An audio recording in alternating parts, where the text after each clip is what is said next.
The Phantom Chance, the leader, set sail for home nicely clear. Solvent is second there, followed by Golden Sword, Kiwi Golfer. But it's the Phantom Chance for the WS Cox Plate. He's racing clear. The Phantom Chance wins it over a length to Solvent. Golden Sword, I think. Moonee Valley 1993. And the celebrations are for the Cox Plate win by the Phantom Chance. It's a proud moment for Colin Jillings, one of many in a racing career that started as an apprentice during the Second World War. This win was special because it had been planned many months earlier, a trait that Jillings was renowned for during 54 years as a trainer. Growing up in Ellerslie in the 1930s, it was inevitable that Jillings would be drawn to horses. As a 9-year-old, it took persistence to convince a trainer he had the strength and the skill to handle big horses. Once given the chance, Jillings proved he had a special affinity with horses and was able to get the best out of them where others couldn't. But soon after getting his license in 1943, Jillings fractured his skull in a fall during track work, sidelining him for 12 months. Fortunately, he recovered, and he went on to ride 42 winners over the next 5 years. The highlight was his victory in the Railway Handicap on Royal Scot in 1946. The teenage years became growing years for Jillings, and he struggled with weight. There were no sweat boxes, so the Jillings solution was to seek help from a Chinese market gardener. Jillings would dig a hole in a manure pit and then have it filled up to his neck. It was hot, not very pleasant, and it didn't take any weight off. Horses were Jillings' life, so the obvious transition was to become the country's youngest private trainer at 19.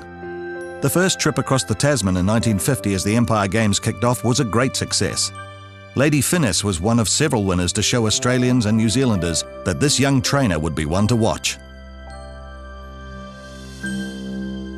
Later, a dispute with an owner in the early 1950s almost ended that budding career.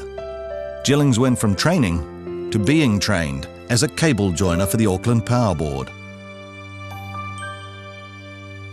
Luckily, he kept his interest in horses with some part-time training.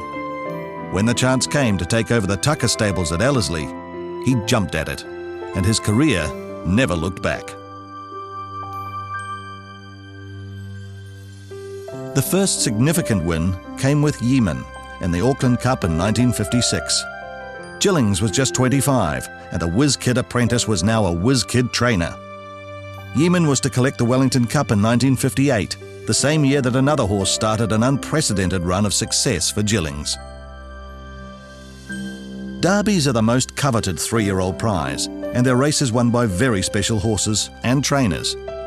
Lawful's win in the 1958 Great Northern Derby was the start of a brilliant record that will be hard to beat. Jillings was to train a Derby winner in every remaining decade of the 20th century. Lawful was followed by Stipulate in 1960, Uncle Remus 1973, I'm Henry 1983, and The Phantom Chance in 1992. The Phantom Chance, the Inside Cup, the Edition, might have got his nose in front, he has, and coming back at him, the Phantom Chance, there's nothing, its nose is almost dead heat, I don't care. The Phantom Chance thinks he's got it on the inside Vance. Each derby displayed Jillings' ability to target a race from a long way out, and to have the horse in peak condition on the big day.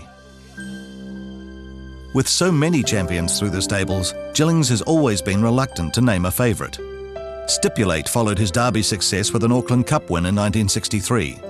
Jillings regards him as one of the toughest and most marvellous horses he ever trained, but they all rate a special place in his heart and memories.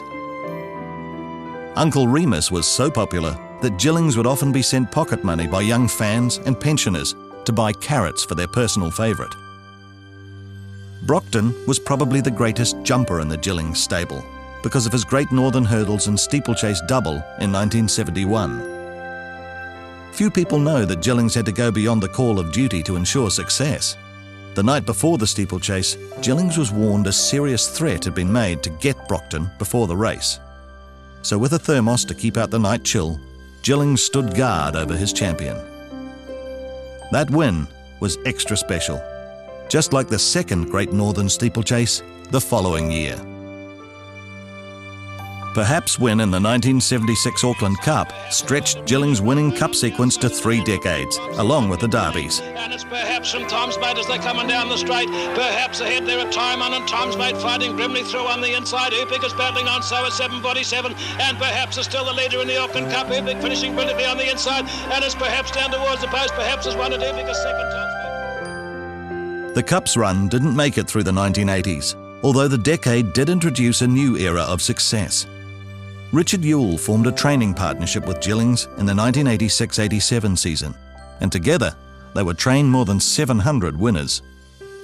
The partnership was to share the thrill of an Auckland Cup win when the Sir Tristram-sired Irish Chance raced to glory in 1999. Queen's got the lead now, Chase a leader, and on the inside Shansbow, his Irish Chance is out after them as well. Irish Chance dares to the lead in the closing stages. Shansbow fighting back on the inside. Irish Chance and Noel Harris win the Cup. Jillings was the 10th New Zealander to train 1,000 winners. By the time he handed in his licence after 54 years, the records show he had 1,327 winners, 703 in partnership with Ewell. Many accolades have come Jillings' way over the years, one of the proudest being the 1999 award for outstanding contribution to racing. It was recognition from his peers, the people who affectionately know him as Jillo. And now future generations will also know about this gentleman of the turf, as he joins the other greats and the New Zealand Bloodstock Racing Hall of Fame.